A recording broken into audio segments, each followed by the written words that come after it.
Hi, welcome to Balance Point Homestead here in the beautiful Mohawk Valley.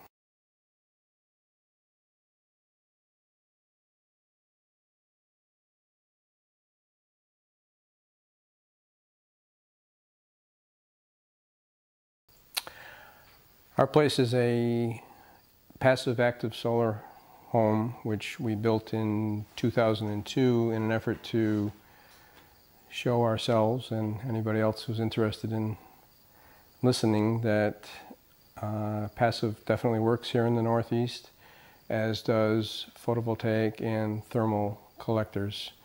We have a small photovoltaic array of 1 kilowatt, and in addition to which we have a 1 kilowatt windmill which produces all of our electricity. We have no connection with the grid. We're not in the buyback program, and we never intended to be.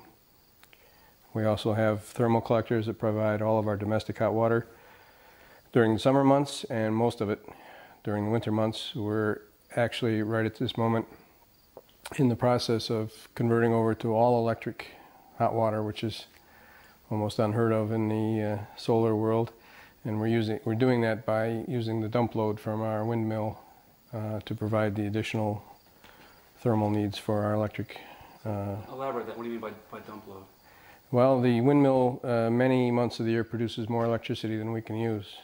So between the photovoltaics and the wind, we have an absurd amount of power for 2 people to use, and so we've decided to take the excess wind power, called a dump load, and put it in our thermal storage tank for our domestic hot water, and that's in process. Our installers were here earlier this week working for a full day, and they'll be back in 2 weeks and they'll finish the job, and we hopefully will say goodbye to the propane delivery person. Gotcha. So no fossil fuels at that point? Practically zero. We still have a combination cook range which we can cook with either wood or petroleum. We have chosen, because of the limited amount of fossil fuel involved and our inherent laziness, to basically use the propane, but we could switch to wood without any particular discomfort. Gotcha. So when the house was built, PV was installed at that time? Or? Yes, we started with a photovoltaic array that had 4 times 120, about 500 watts of generating capacity, and we lived that way for several months. We realized pretty early on that that was inadequate for our needs, and so we added an additional 4 120 watt panels, and that brought us up to almost 1 kilowatt of generating capacity, which was perfect. We lived that way for 3 years, being very frugal with our electrical demands during the months of November and December, when, as you know, the sun is hiding out on us. And that's why we ended up, after 3 years, installing the windmill. The windmill is a Berge 1 kilowatt. It has an 8.5 foot swept area. It's on a tower 105 foot up in the air, and so far, after over a year of operation, it's been perfect. This house was designed and built by average folks who have studied renewables a little bit, but we're not experts, we're not engineers. We've never been in the construction field, so the house was designed and built and operated by people who are basically novice, and it tells us that anybody can live in and understand and enjoy the benefits of renewable energy and solar energy. It's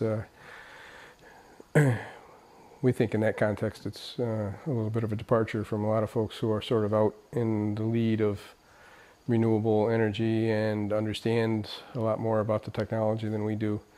We're just average folks who are interested in using as few petroleum distillates as possible, and this house is a good example of that, we think.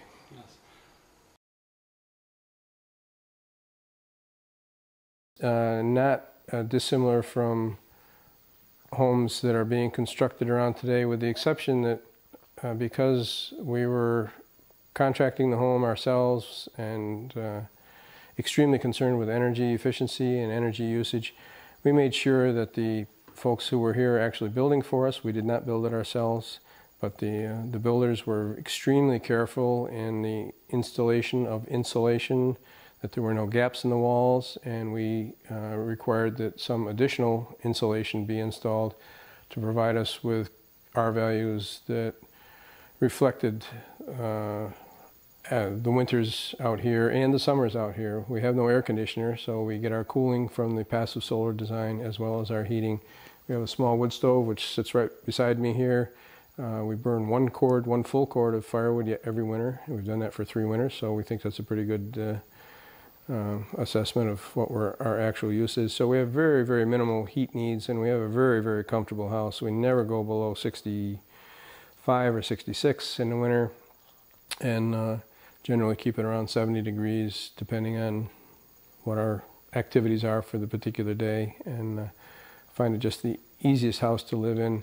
We've had an engineering study done, and that resulted in information that we get approximately 50% of our ambient heat gain in the wintertime. The secret to passive solar is to have your house face south. It is not rocket science. This particular house faces a little bit east of south. Most of our windows face south. There are no windows on the north side of the building, and the house is insulated on 6 sides. Underneath, on top, and the 4 vertical sides, to make sure that there's no heat leakage that we don't actually control. We also have a significant amount of mass in the floor, which allows the sun to warm that mass up and re-radiate it during the evening. So passive solar requires, in our opinion, proper orientation, proper insulation, and certainly additional insulation as compared to the average tract home, which they think that you're going to overcome all of your problems with a boiler or a hot air furnace.